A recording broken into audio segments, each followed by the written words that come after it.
Software ఆయన. అంటే నార్మల్‌గా వాస్తుకి పిలిచారు. వెళ్ళాము. యాక్చువల్లీ పితృదోష ఉందా? ఏముందా? అని జనరల్ చెకింగ్ అంతా ఉంటుంది కదా! ఆరా స్కానింగ్‌లో.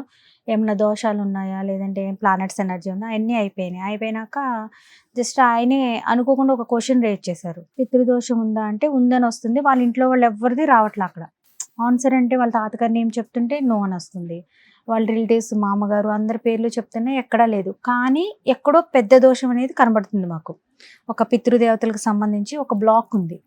అది ఉంటే జస్ట్ మీరు ఇంకెవరినైనా గుర్తు చేసుకోండి మీ ఫ్యామిలీ మెంబర్స్ కదా అంటే, ఆయన చిన్నప్పుడు అంటే ఒక 5, 6 ఇయర్స్ బేబీ.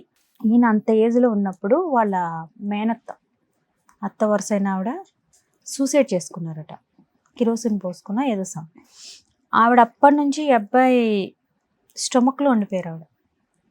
మేము ఆ ఎనర్జీస్ మళ్ళీ పితృదోషంది అక్కడ పేరు రానప్పుడు ఎనర్జీస్ చూసాం. Py energies.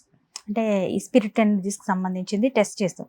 ఖచ్చితంగా ఉందక్కడ 100% ఆ అబ్బాయి బాడీలో. ఉన్నప్పుడు మళ్ళీ మేము క్వెషన్స్ ఏసి చేస్తే ఆవిడ ఖచ్చితంగా వచ్చేసారు.